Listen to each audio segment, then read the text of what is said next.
objektif kita di KPMC adalah mengenal pasti penyakit. Maksudnya datang apa saja, tremor kah, ataupun demam lama kah, demam ulang-ulang kah, batuk lama kah. Ini semua adalah tourism. Kita bernaung di bawah Selangor Tourism. Selangor Tourism akan bawa nama KPMC ke mana-mana. Selangor Tourism mempromosikan tourism di negeri Selangor. Negeri Selangor ini cukup besar, Pak. Ya, Bapak Ibu, Selangor ini besar dibandingkan dengan Penang, dengan Melaka. Melaka itu kecil. Ya, tempat-tempat wisata juga di Selangor banyak. Makan-makanan yang enak-enak juga banyak.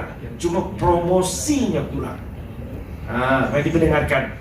Ini testimoni daripada Bapak Ketua Pelancongan ya Selangor Tourism. Jadi bila saya datang buat sebegini, saya melihatnya dia dah bukan butik hospital, dia jadi macam butik hotel. Konsep dia tu sambil merawat, sambil meditasi. Itu sebenarnya the word. Jadi saya nampak bila KPMC ni bergerak sebegini cepat, sebegini orang kata advance daripada segi perancangan, saya nampak perancangan ni dilihat adalah trend. Bila nanti sekarang border semua dah semakin dibuka kepada semua negara, malah tidak keterlaluan saya katakan KPMC ini bukan saya nak puji secara direct, tapi kita lihat banyak private hospital dah bergerak, tapi yang butik ni kurang. Jadi kalau kita lihat macam saya punya impression dan tim saya bila datang sini, kami melihat bila orang datang ni nak pergi hospital ni satu perkara yang orang nak buat rawatan, padahal rawatan yang simple, tapi dia punya fobia kepada hospital tu. Tapi KPMC berjaya membuatkan satu suasana yang kondusif. Hilang fobia. Yes, hilang fobia tu. Malah kalau tak terlalu saya katakan sini lebih pada mendapatkan rawatan dan kita juga meditasi. Jadi kami di Tourism Selangor sentiasa mengalu-alukan tak kisahlah mana pihak, malah usaha KPMC ini wajar dipuji. Dan yang paling mustahak medical tourism, I think Cik Farul selalu mention pada saya, kita akan bergerak bersama dengan MHTC untuk lautan sebagai contoh ke Makassar, di Indonesia, dan juga kita ada perancangan untuk ke Australia dan New Zealand. Jangan lupa ya, Australia dan New Zealand ni ada juga pasaran yang datang ke sini mendapatkan rawatan pelbagai. Suhadi, kami berasal dari kota Pekanbaru di Riau, Sumatera, Indonesia. Kami sengaja datang ke kota ini, Kajang, ke Malaysia untuk lakukan pengobatan. Kami membawa orang tua kami, ayah kami untuk periksa telinga, perawatan telinga. Ya, alhamdulillah, mulai sebelum berangkat kami sudah ada komunikasi, kontak, dan kami begitu tiba di airport juga sudah dijemput langsung oleh rumah sakit, hospital. Kami langsung dibawa ke hotel. Kemudian juga kita pagi ini sudah langsunglah bertemu dengan dokter spesialis. Dokternya juga langsung bertemu dengan dokter Rafiq, spesialis. Cukup selesai, nyaman. Arti kata kami bisa diskusi panjang. Ya. Biasanya dokter itu berbagi waktu. Kalau ini dokter ini menyediakan waktu. Alhamdulillah ini sebenarnya kami baru pertama kali melakukan pemeriksaan di luar Indonesia, dan ini tempat pertama yang kami kunjungi. Alhamdulillah fasilitasnya bagus ya, layanan pemeriksaannya juga cukup lengkap, dan bisa menjadi rujukan lah buat teman-teman keluarga kami mungkin juga di Indonesia nanti. Jadi itu testimoni kecil ya yang sempat kami rekam ya. Jadi jadi ini yang lain, saya memang memalu-malukan kedatangan Bapak Ibu untuk datang ke KPMC untuk jadi tetamu saya. Tetapi hari ini saya ingin ajak Bapak Ibu untuk secara tawaf, secara maya ya, sedikit tentang fasilitas yang kita ada. Dengan dokter-dokter yang kita ada juga ada di dalam, selain daripada dalam template yang kita sediakan ya. Baik, terus ya. Terus next. Ini tadi kita dah tahu. Ini kalau sate kacang itu ya agak terkenal lah di Malaysia tuh ya. Dan Allahyarham Haji Samuri itu memang amat dekat dengan Riau ya, dengan Sumatera ya, dengan Pekanbaru ya.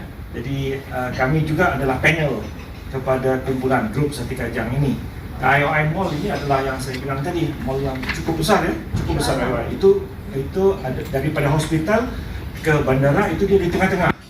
Ya, di Putrajaya. Ha? Dekat Shah Alam kan? Ya, bukan, ini Putrajaya. Putrajaya. IOI Mall ini di Putrajaya. Yang di Shah Alam tu IOI Plaza macam itulah lebih kurang. Ini IOI City Mall. Ya, IOI City Mall itu di Putrajaya, benar-benar di Putrajaya. Kalau mau ke airport daripada hospital kami dia di tengah-tengah tu. Jadi kalau ada nanti recehan-recehan itu harus dibelanjakan di sini. Itu tak cukup nanti ya. Kalau mau ke Bunny Wonderland, ke Sunway Lagoon itu capaiannya cukup cepat, dekat. Ataupun mau ke Genting Factory Outlet, saya bilang 10 orang Indonesia, 10 orang yang ada di situ, 9 orang, 230 maknanya 46 juta, super rich, lebih banyak daripada Malaysia. Penduduk Malaysia baru 32 juta. Jadi tak payah, tak ada masalah ya. Jadi hari ini juga saya ingin perkenalkan One Medic ini ya. Ini rakan kongsi kami. Ini ambulans. Jadi siapa yang memerlukan untuk dibawa ke KPMC lewat ambulans, ini orangnya. Rekan kongsi kita. Ya. Pak Franz. Pak Franz. Gitu ya. Okey, baik. Jadi kalau mau golo, ya, kita susun semua. Ya, ini yang mau ke hospital, ini yang mau golf. Kita susun semua. Ya, itu medical tourism namanya. Ya. Okey, Genting Highland pun dekat ya. Ini adalah okey, baik, terus. Ini adalah kita punya main counternya. Di sinilah customer service-nya. Di sinilah untuk membayar bill-nya, untuk check in, check out-nya. Ya, kayak hotel gitu, ada check in, check out-nya. Okey, next. Terus ini kita punya ya tahun 2000, maknanya sudah 22 tahun ya di dalam pasaran. Next. Ya. Ini falsafahnya ya, satisfaction is our priority, ya, kepuasan Anda keutamaan kami. Ini terus ya, itu teruskan, passion mission juga teruskan. Ini kita punya passion relation, ini kita sedikit lah ya tawaf ya. Okey, next. Ini kita punya kemudahan. Ada 2 bilik operasi, 1 bilik operasi kecil. Sila. 1 bilik operasi kecil dan 1 bilik operasi besar. Ya, ini cukup untuk menampung kes-kes ortopedik, kes-kes mau bersalin, pembedahan. Ini bersalin pun sudah banyak orang Indonesia yang bersalin di tempat kami. Ya, datang bersalin kemudian balik. Ya, kalau daripada Pekanbaru, itu dia boleh lewat 2. Satu daripada airport ke airport yang mengambil masa 50 minit ataupun 2.5 jam lewat tol pergi ke kota rumah. Tapi kita tak, kita dah ada lab di dalam sendiri. Maksudnya jam 2, jam 3, 24 jam lab itu boleh beroperasi. Ya. Okey, next. Emergency department datang sewaktu-waktu. Kadang-kadang kapal datang atau pesawat datang jam 9 malam kan ya, atau 10 malam. Ini kita punya emergency akan buka 24 jam. 365 hari setahun dia tak pernah tutup. Dia menerima pasien. Paling ada doktor di situ, ditenangkan, ada tim medis kita semua ditenangkan dengan apa segala macam. Kalau blood pressure apa segala macam ditenangkan, tunggu spesialis datang besok awal pagi. Sekurang-kurangnya dapat perawatan awal. Gitu. Ya. Okay, next. Kita punya imaging ya. Ini Dr. Azaldin pakar kami. Ya, CT scan, X-ray berdiri, X-ray baring semua ada, mammogram untuk ibu-ibu yang lepas 40 tahun untuk breast cancer ya, C-arm di tempat operation, dan ini juga adalah kita punya ultrasound ya. Kita lengkaplah kita punya perawatan alat-alat untuk merawat. Okay, next. Ini adalah ujian COVID ya. Sekarang COVID kayaknya di Kajang dah di Medan kita untuk mengangkat pasien, untuk transfer pasien daripada hospital ke hospital, daripada bandara datang ke hospital ataupun jemput daripada rumah, daripada pelabuhan juga kita boleh ambil menggunakan ambulans kita. Next. Dan ini adalah kita punya ward-wardnya. Ibu, next. Kita tengok. Okey, terus ini ada kayak gini, ini adalah VIP Royal Ward. Gitu. Ini di sini boleh Google Meeting boleh, ya kita ada kalau mau rehat, tapi waktu rehat mau ada rapat dengan kantor gitu, maka kita ada Google Meeting atau segala macam. Ya, 60 inci TV itu kita sediakan daripada dokter-dokter kita. Okay, next.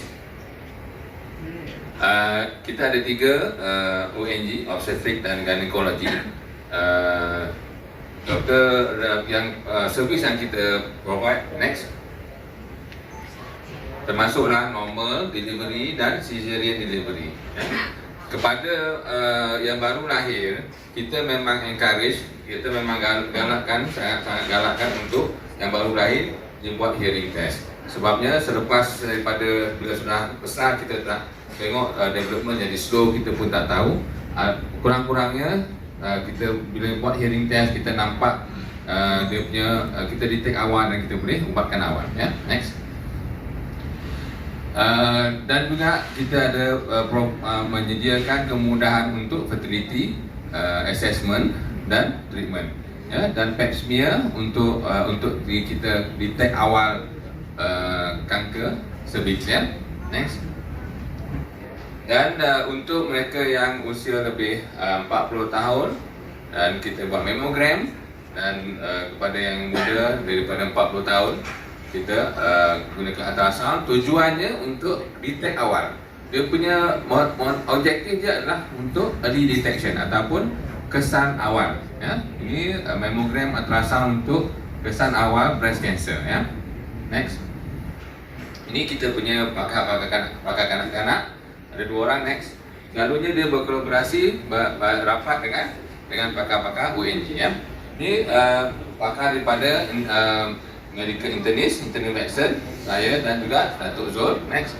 Saya juga adalah pakar dalam bahagian penyakit rheumatoid, ya, rheumatologi. Termasuklah arthritis rheumatoid, lupus dan juga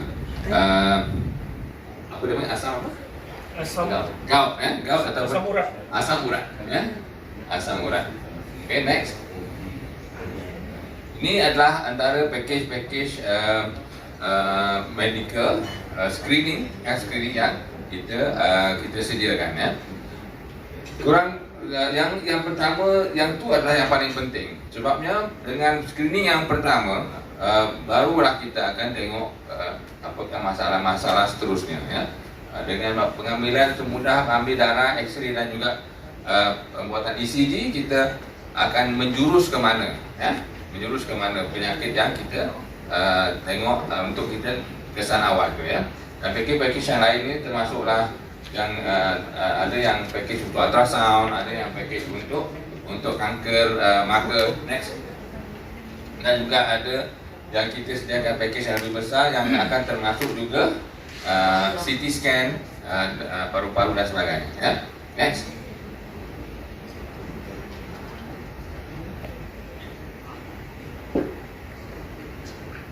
Ini adalah barisan pakar ortopedik atau pakar tulang, ya.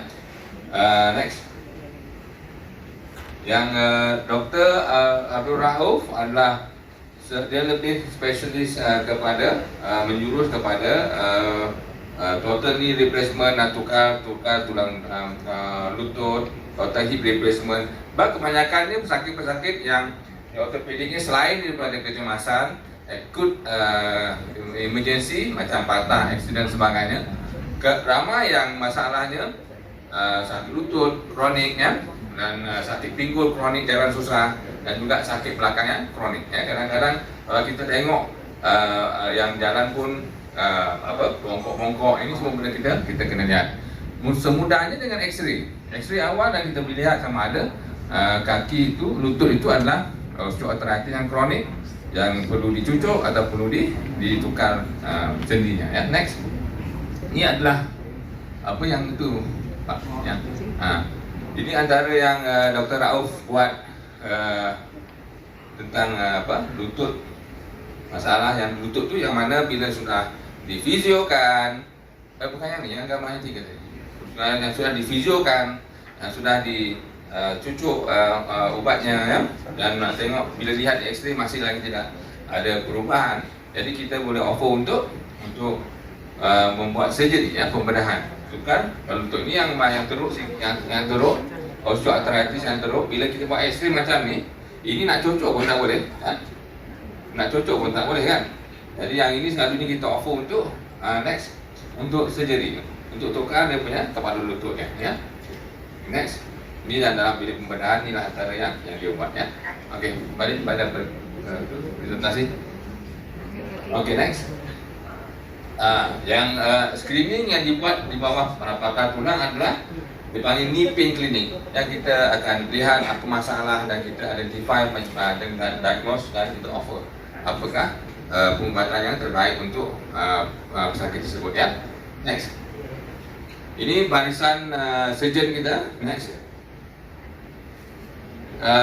Yang screening package yang kita offer adalah untuk sekiranya macam sakit perut, ya, ataupun buang air besar tak lawas, atau buang air besar sekejap sembelit, sekejap cirit-cirit, ataupun buang air yang ada campur darah. Ini semua kita boleh offer untuk buat endoskopi, ya. Daripada gastroskopi ni selalunya yang ada asam lambung dapat, kan, cukup atas, ya.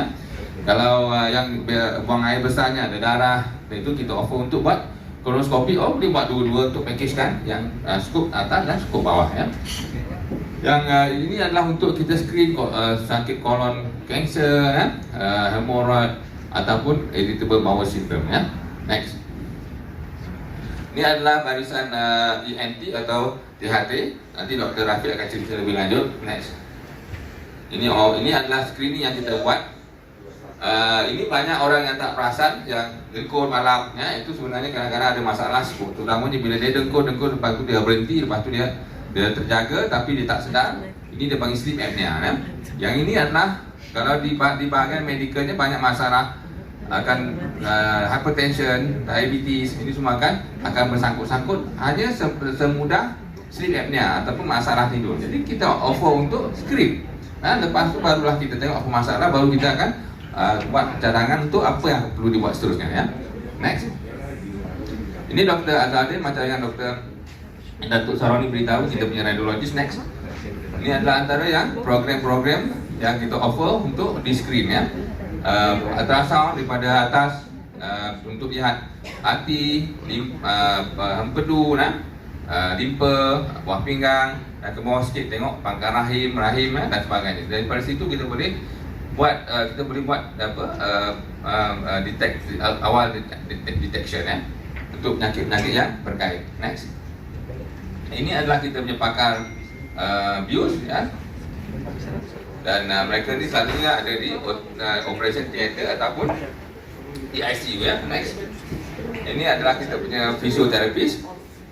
Ini dah kita bina. Next. Okay, thank you very much. So, saya pass kepada Dr. Rafiq. Ada soalan? Nanti. Baik, silakan Dr. Rafiq.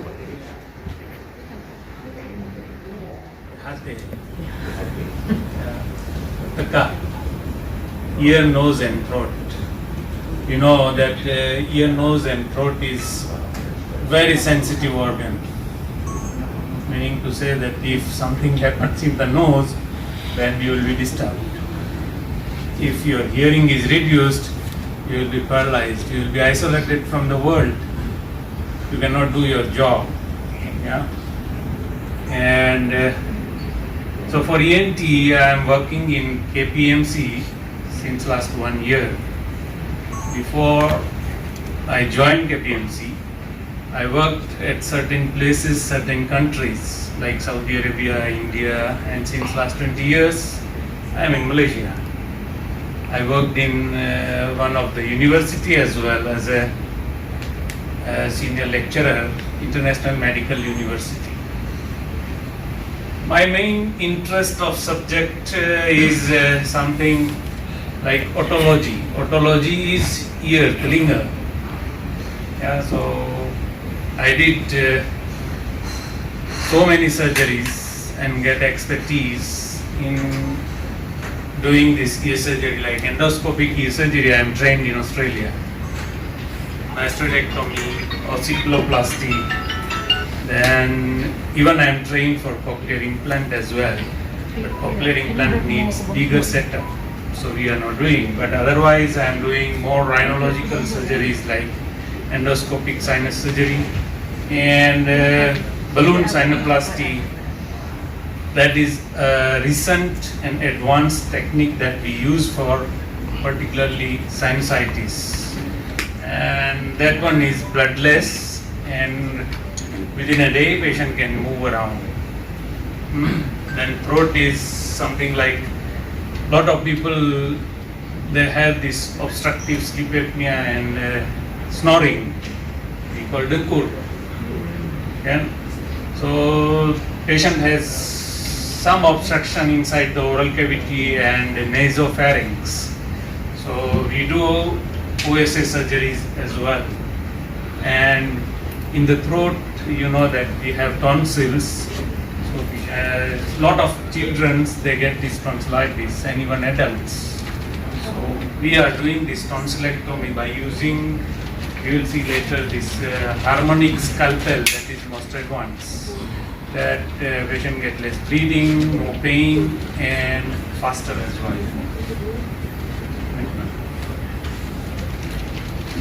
So in KPMC, we have set up our ENT clinic like this. So we have all ENT treatment unit. It is equipped with a video otoscope, endoscopes, and camera system as well. So we can do clinical procedures here with comfortability of the patient. Next. This is the normal otoscope. ENT surgeon they use, but we are using. Next. We are using this video otoscope so that straight away we can see on the screen, and we can record that one as well for future reference, so that it will be easier and comfortable, and that is advanced. Yeah, next. So next, ear examination. How we do this ear examination? This in our ENT clinic in KPMC. Click next. So this one is for our otoscopy.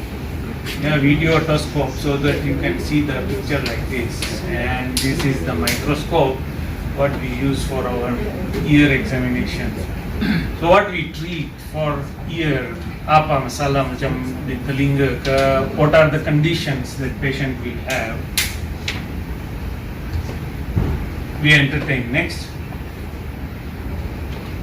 So like you know, in the ear patients, so many patients they will have this impacted earwax, macam di dalam ini telinga ada daya telinga, so it is impacted and then it becomes something like stone and stony hard. So that patient will have pain. Some of the time patient will have reduced hearing, blocked ear. So in particularly children's, they develop this otitis media with effusion, kita cakap itu glue ear. Di dalam ini kegendang telinga ada glue, macam glue. So that also patient, we see the patients. Foreign body, yes. Deafness, so ujian pendengaran dan some other investigations also we do. Then we have this vertigo clinic as well. We run this vertigo clinic, so we entertain untuk pusing-pusing. We assess and for treatment as well. So for these conditions of the ear, what we do this, kalau ini itu ada macam di dalam air ke apa glue ke apa di dalam ini gendeng telinga, dibuat ini itu myringotomy. Previous one.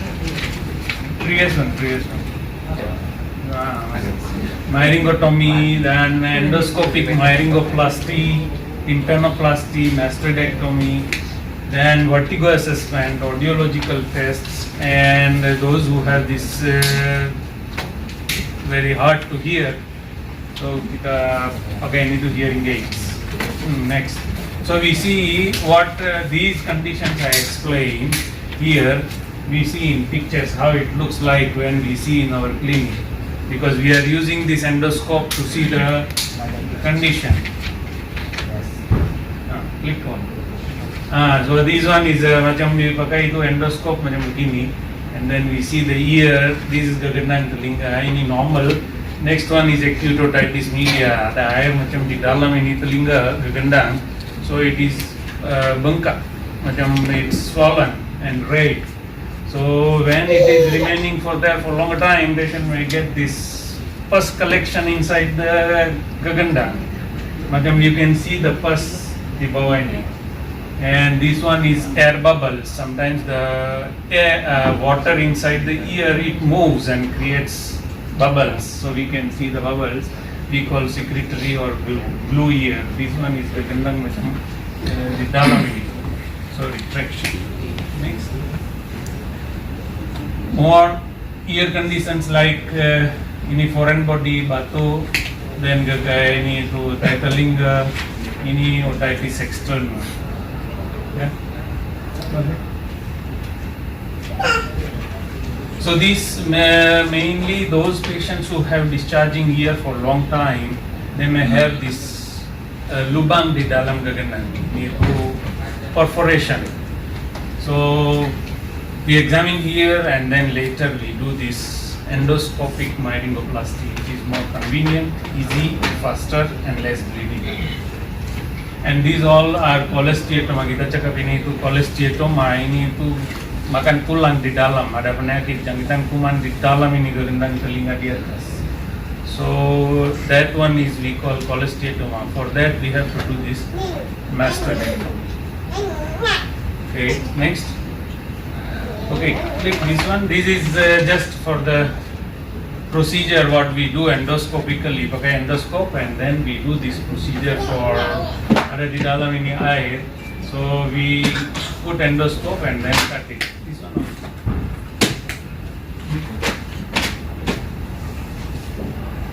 So patient got perforation like this, and then we do this endoscopic ear surgery. Macam tampal di dalam ini tu. Gagandan we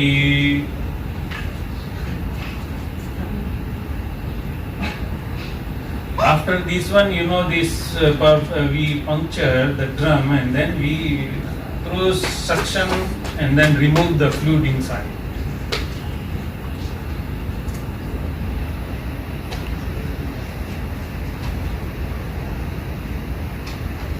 Ini di dalam ini gagandan telinga. Kita macam potong ini to skin and then put like that, retract.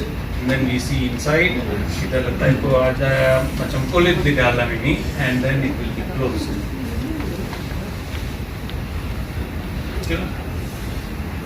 So now we go to move to nasal problem. Hidung punya masalah, apa masalah ini tu hidung. Hidung, you know the hidung is very sensitive area. And then a lot of patients they get this blocked nose, and then the nose is surrounded by sinuses like maxillary sinus, frontal sinus, behind the ethmoid sinus and down. Go ahead. Next. So for the nose, what we do conditions like stuffy nose. Main normal patient they refer this stuffy nose as a sinus problem. Ini macam sneezing, bursting, keluar air banyak, itu cakap sinus problem semua. So we call this one is a chronic rhinosinusitis, allergic rhinitis. A lot of patients allergy to pollen, sneeze, that and all, house dust mite. So we entertain the patient to do this allergic tests, identify the allergen. After identification, what? Usually the doctors, they will tell that you have to avoid this allergen. But there is one advanced treatment available that is we call immunotherapy. Immunotherapy macam ada nowadays, before they have injections only. Now we have this oral medication as well, tablet and drops as well. So we treat this allergic rhinitis. Nasal obstruction macam ada macam bengkok, tulang itu this one inside the nose deviated. Nasal polyposis. So many allergic rhinitis patients they get this banyak polyp di dalam itu. Dan epistaxis pun. Epistaxis is bleeding from the nose. So we do endoscopically cauterization, bakar di dalam itu hidung. So bleeding will stop. Important is nasopharyngeal cancer. In these regions we have Vanjagini to nasopharyngeal cancer. So we do screening and take biopsy and confirm, then later we refer to oncologist. What services we offer? Endoscopic sinus surgery using this nasal endoscope and mitral debrider. So it's easier, faster and safe as well. Balloon sinuplasty is, later we will see this balloon sinuplasty video as well. Septoplasty, urbinoplasty, ablation, endoscopic adenoidectomy, and allergic tests and sublingual immunotherapy as well for the allergy rhinitis. Next. This is the way we do this. We use this endoscope, we examine the nose like this, and then we put the endoscope inside the nose so we can see the nasal structures inside, and then we can identify the polyps or swollen or that the turbinates are enlarged. Next. So this is the deviated nasal septum, ini. So pulang. So this is the nasal cavity. Ini. So this is length. So we do operation endoscopically and then lurus ini, straighten so that patient can breathe nicely. These all polyps in the nose. Next. So what are the conditions we see? How we treat sinusitis? Sinusitis is like this. So we see this is endoscopic picture of the nose. We see a lot of pus inside. So for that, we have to treat the patient. So this is the instrument we use. This equipment is advanced equipment, and then we put inside the sinuses like this, and we dilate so that it will not be blocked. Next, this we see the video.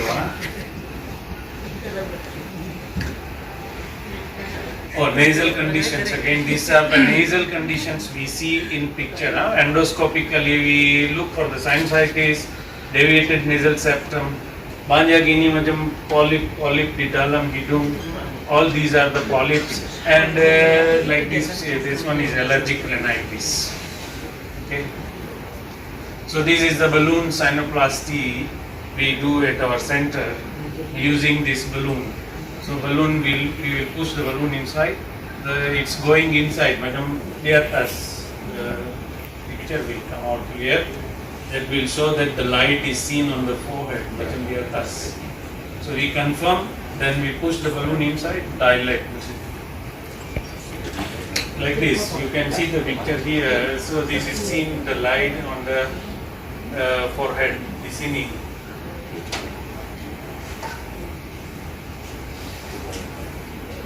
Kita buat macam begini. Habis kan? Finish. Okay, this one is a throat, and these are the conditions we look for the throat. Throat is, this is normal picture. Click again. This is tonsillitis. Okay, and this is the abscess inside the tonsil. So we call peritonsillar abscess. Last one is, I think, video. Go ahead, next. All these are the Petiswara conditions. We use this 70-degree telescope. Next. This is important for tonsillectomy. Lot of patients, they have these tonsil problems, tonsillitis. Kita pakai itu harmonic scalpel, ini macam forceps, and then we do this operation by cutting this tonsil straight away. So it is a special instrument that will not allow blood to come out. So you can see that.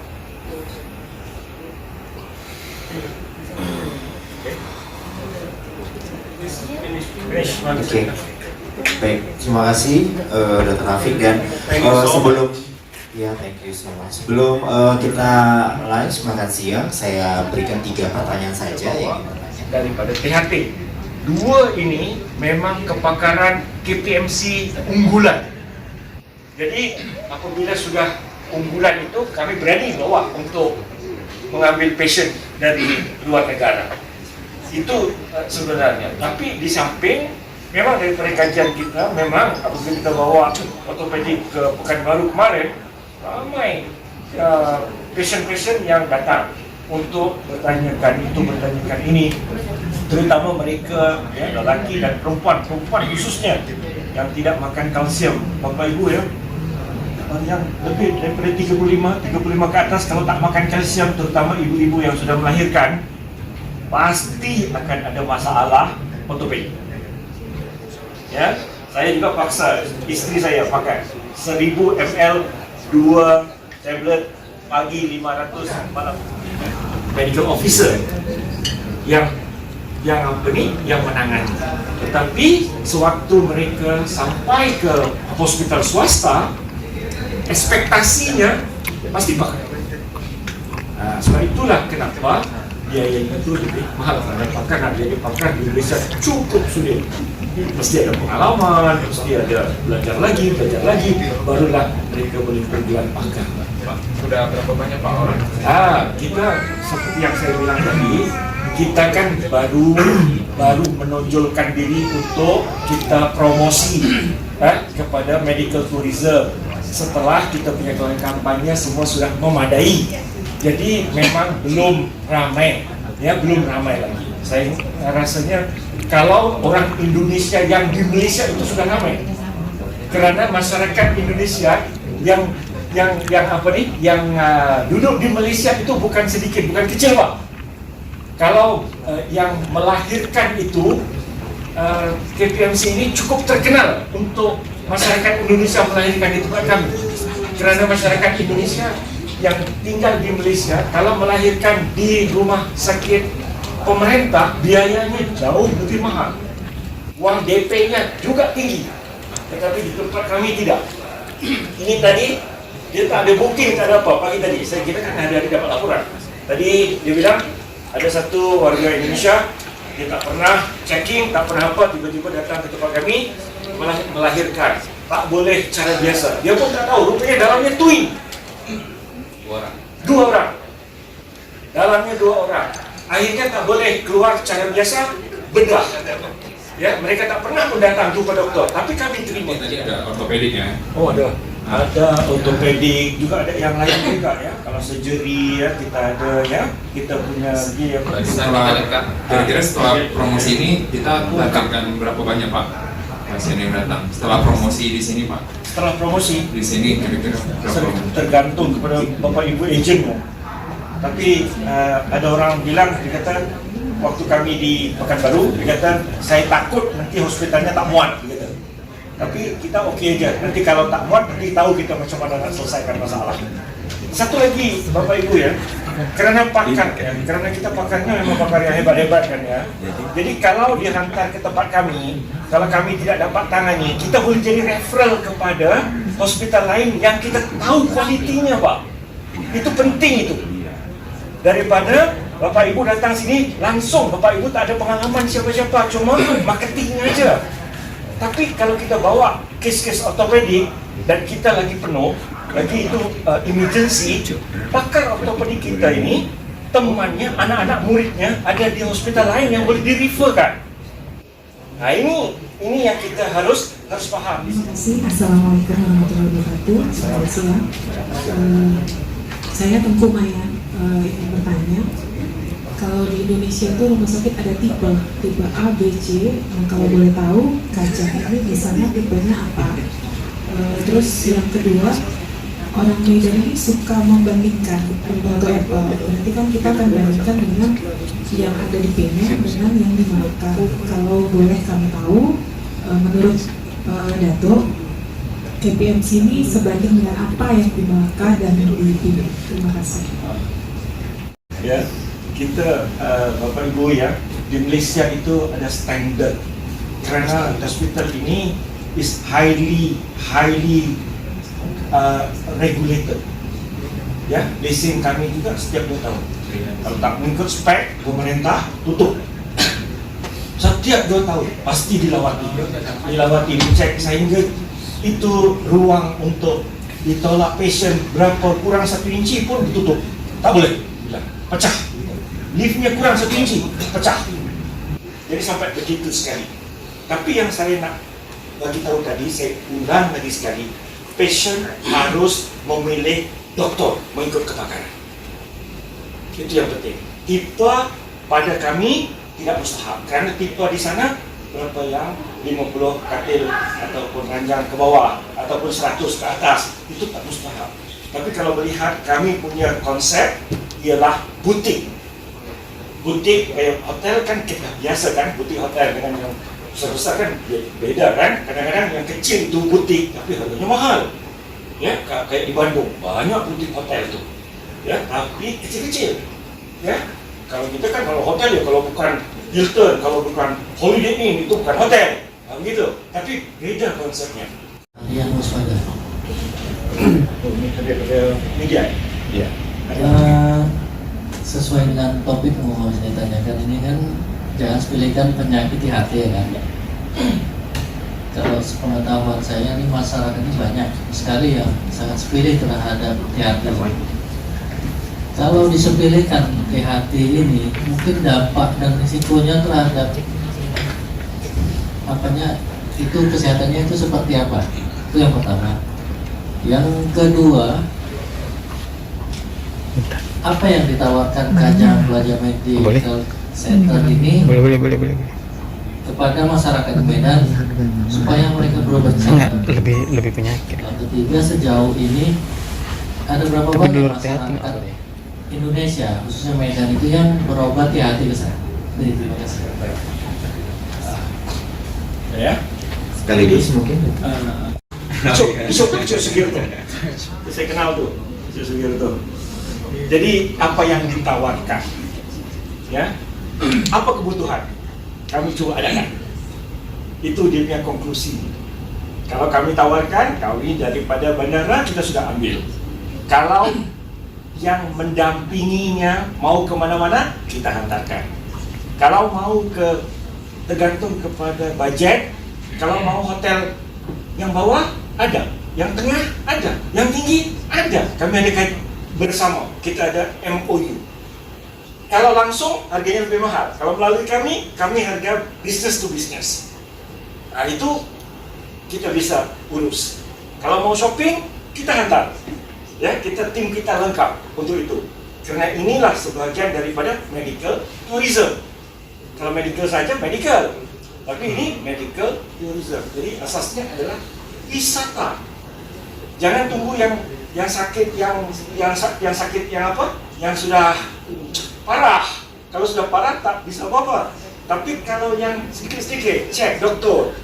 Cek doktor kan salah satu daripada medical tourism. Kalau lima yang mau di aktivitinya, salah satu daripadanya pergi hospital. Yang lain dia shopping lah, apalah segala macam. Barulah enak. Assalamualaikum. Untuk kesinambungan daripada Datuk Saroni, saya nak terangkan sedikit kenapa KPMC, ya. Sebab kebanyakan pakar-pakar di KPMC ini lama sangat bekerja, dalam. Jadi dari segi pengetahuannya mungkin tak berbeza banyak, ya. Tetapi dari segi pengalamannya yang berbeza.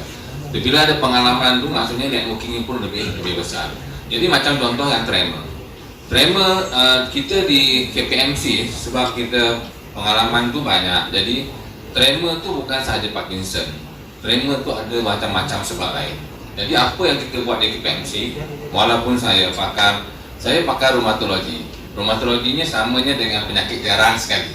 Jadi yang itu memang kita tahu. Jadi maksudnya dari segi ranking, ya, apa sakit aja di atas, apa yang tidak boleh dijawab, yang saya di bawah sekali kena jawab.